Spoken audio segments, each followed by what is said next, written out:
Did you know the average human attention span is now less than that of a goldfish, at just 8 seconds? In today's world, capturing and keeping someone's attention is more challenging than ever. But fear not, because what you're about to discover will transform the way you present, making your audience hang on to every word. This video isn't just about surviving your next presentation, it's about thriving. You'll learn not only to command attention but to inspire, engage, and leave a lasting impression. From mastering the art of storytelling to making every slide count and turning your body language into an asset, we've got you covered. Stay tuned as we dive into the first chapter, where we unveil the power of first impressions and how to make those crucial opening moments work for you. Get ready to transform your presentation into an engaging, impactful experience that your audience will remember long after you've left the stage. Chapter 1: The Power of First Impressions.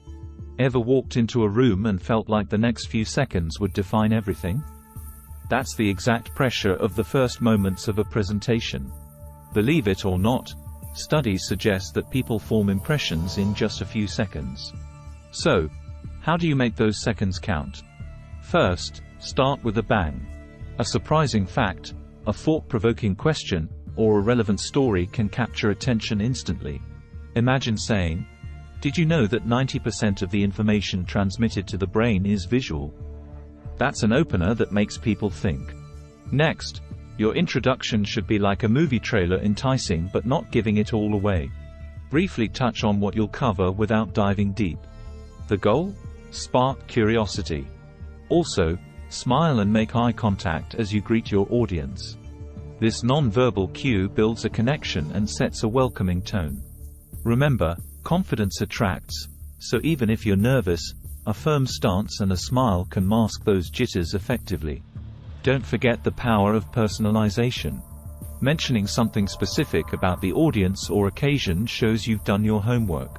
It tells them, this presentation is just for you. Lastly, simplicity is key. Overloading your opening with too much information can overwhelm or bore your audience. Keep it light, engaging, and to the point. Think of it as setting the stage for a journey you and your audience are about to embark on together. Chapter 2: Storytelling, Your Secret Weapon. There's a reason why we all remember stories from when we were kids. Stories stick. In the realm of presentations, storytelling isn't just a tool. It's a superpower. But how do you use this superpower effectively? First off, every story needs a hero. In your presentation, the hero could be an idea, a product, or an outcome. Give your hero a mission, a problem that needs solving. This structure immediately makes your audience root for the hero. Now, add some drama. Challenges or obstacles that the hero faces make the story interesting. Our team was up against a shrinking budget and a tight deadline. This kind of narrative builds suspense and keeps your audience engaged. But don't just tell them, show them. Use vivid imagery and strong emotions to paint a picture. Let your audience feel the disappointment of setbacks and the thrill of overcoming them. This emotional investment means they're more likely to remember and believe in your message. Incorporating testimonials or case studies can add a layer of realism and relatability to your story. Hearing how real people faced and overcame challenges can inspire and convince. And remember, the best stories lead to a clear, compelling conclusion. What was learned? How was the problem solved? This resolution is where your main message lies. It's what you want your audience to take away. So, why does storytelling work? Because it's how humans have been communicating long before the first PowerPoint slide was ever designed. Stories can transcend the boundaries of logic and tap into emotions, making your message not just heard, but felt. Chapter 3: Designing Your Slides for Maximum Impact. Ever sat through a presentation with slides so cluttered you didn't know where to look? Or so bland you struggled to stay awake? Let's ensure yours isn't one of them. Here's the deal. Your slides are not the star of the show, you are. But they play a crucial supporting role, enhancing your narrative without overshadowing it. First, embrace simplicity. A slide crammed with bullet points is a snooze fest. Instead, each slide should convey just one key idea. Think of it as the billboard rule. If you can't grasp the message by glancing, it's too complex. Visuals are your best friend. A relevant, high-quality image can speak volumes. It evokes emotions, clarifies concepts, and makes your message memorable. Remember, a picture is worth 1,000 words. Use visuals to tell your story, and you'll see engagement soar. But what about text? Keep it minimal. Use it to underscore your point, not to make it. And when you do use text, make it big, bold, and readable from the back of the room. Opt for clarity and readability over fancy fonts that are hard to decipher. Colors and contrast matter too. They're not just about aesthetics, they guide your audience's attention. Use high contrast between your text and background for readability, and employ color to highlight key points or evoke specific emotions. Animations and transitions can be effective, but caution is the word. Overuse can distract and annoy. Use them sparingly to emphasize a point or to transition smoothly between topics. Finally, consistency is key. A cohesive color scheme, uniform fonts, and consistent alignment give your presentation a professional, polished look. It also subtly reinforces your message's coherence and reliability. Chapter 4: Body Language Matters. You've heard it before. It's not what you say, but how you say it. In presentations, how you show it matters just as much. Your body language can build a rapport with your audience, or it can break it. Start with your stance. Plant your feet firmly on the ground, shoulder width apart. This position is not just comfortable, it radiates confidence and stability. Avoid rocking or pacing, which can distract your audience and signal nervousness. Eye contact is your connection cable to your audience. By looking someone in the eye, you're telling them, this message is for you. Try to make eye contact with different parts of the room throughout your presentation to engage everyone. Gestures can help underline your points, but they should be natural, not forced. Use your hands to emphasize ideas, but be wary of overdoing it. Like spices in a dish, the right amount enhances, but too much overwhelms. Facial expressions are often forgotten, yet they're powerful. Your face reflects your enthusiasm and conviction about your topic. A smile can be infectious, encouraging your audience to respond positively to your message. But what about nervous habits? We all have them, whether it's fidgeting with a pen or playing with hair. Being aware of these habits is the first step to controlling them. Replacing them with positive gestures can help you appear more composed and engaging. Chapter 5: Mastering the Art of Pausing. Ever noticed how a well-timed pause can make everyone sit up and listen? It's one of the most underappreciated skills in presenting. Pausing isn't just about taking a breath. It's a strategic tool to enhance the impact of your message. Let's break down how to use it effectively. First, use pauses to emphasize key points. After dropping a significant statement, pause. This gives your audience time to absorb and reflect on the importance of what you've just said. It's like underlining a sentence in a book. It draws attention. Pauses also create suspense and build anticipation. Before revealing a crucial piece of information or the solution to a problem you've posed, a brief pause can keep your audience on the edge of their seats. It's the silence that says, "Listen up, this is important." But it's not just about the dramatics. Pausing can improve comprehension. In a world where everyone's attention span is shrinking, giving your audience a moment to process information can greatly enhance understanding and retention. Moreover, strategic pauses allow you to control the pace of your presentation. Speaking too quickly can overwhelm listeners, making your message hard to follow. Intentional pauses give your words room to breathe, making your delivery more effective. How do you master this? Practice. While rehearsing, mark spots in your notes where a pause could be impactful. With time, you'll start to naturally feel where these breaks should occur.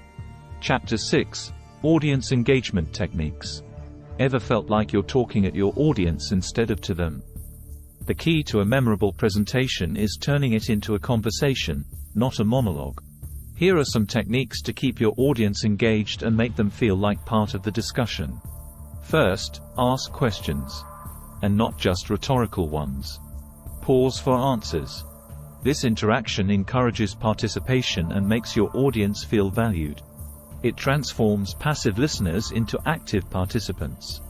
Stories, as mentioned earlier, are not just for making points but also for involving your audience. Invite them to share their experiences related to the topic. This exchange can enrich your presentation with diverse perspectives and insights. Polls and show of hands are great, especially for large groups. They provide instant feedback and keep the audience involved. Technology can help here, with many platforms offering real-time polling features. Visual aids, beyond slides, can also foster engagement. Props, demonstrations, or live examples make your presentation more dynamic and memorable. They can break up the monotony and re-energize your audience. Feedback loops are crucial. Encourage questions and comments throughout your presentation, not just at the end. This keeps your audience mentally engaged, as they know they might need to contribute at any moment. Chapter 7: Handling Nerves and Building Confidence. Feeling nervous before giving a presentation is perfectly natural, even for seasoned speakers. However, letting those nerves get the best of you can hinder your performance.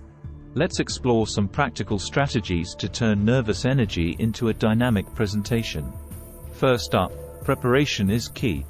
Knowing your material inside and out not only makes you less likely to stumble but also boosts your confidence. Practice your presentation multiple times, in front of a mirror or a small audience, to get comfortable with the content and delivery. Breathing exercises can be a game changer. Deep, controlled breaths help calm your mind and reduce physical symptoms of nervousness. Try inhaling slowly for 4 counts, holding for 4 counts, and exhaling for 4 counts.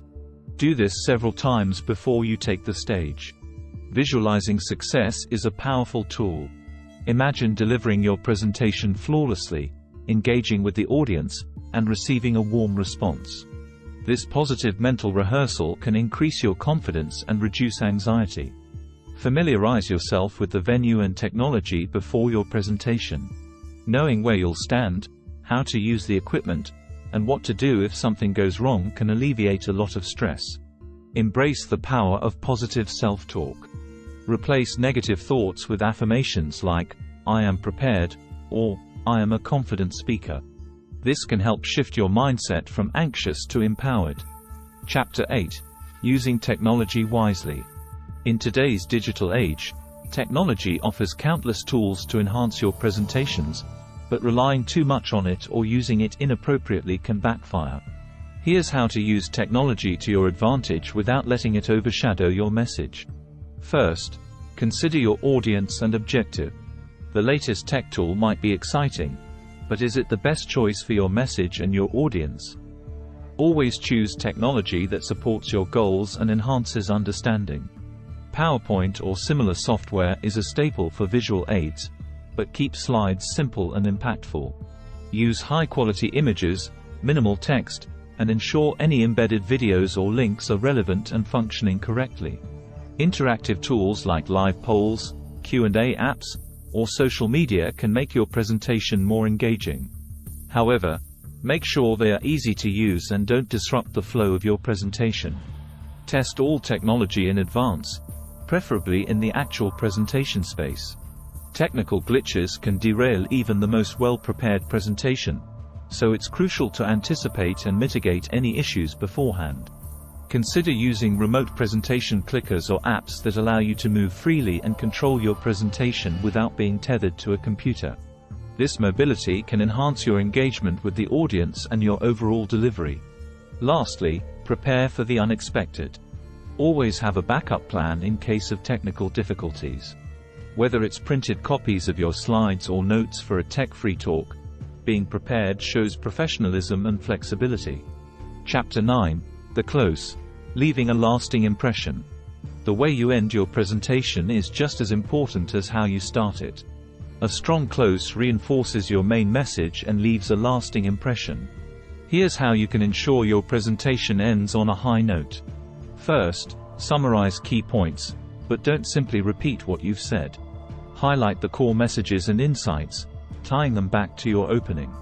This creates a satisfying full circle moment for your audience, reinforcing the journey you've taken them on. Next, end with a call to action, CTA. What do you want your audience to do, think, or feel after your presentation? Be clear and concise. Whether it's adopting a new perspective, trying a new technique, or taking specific steps, your CTA should inspire action. Consider ending with a powerful quote, a provocative question, or a compelling story that encapsulates your message. This can provoke thought, stir emotions, and make your presentation memorable long after it's over. Always leave time for a Q&A session, but guide it wisely. It's your opportunity to clarify points, engage directly with your audience, and address any concerns. However, control the session to avoid it detracting from your main message. Finally, thank your audience for their time and attention. A genuine expression of gratitude can leave a positive, lasting impression and foster a connection. Chapter 10: Feedback and Continuous Improvement. The end of your presentation isn't the end of the road. It's the beginning of your next journey. Feedback is a valuable tool for growth and improvement. Here's how to approach feedback constructively. First, actively seek feedback. Ask your audience to fill out surveys or provide comments.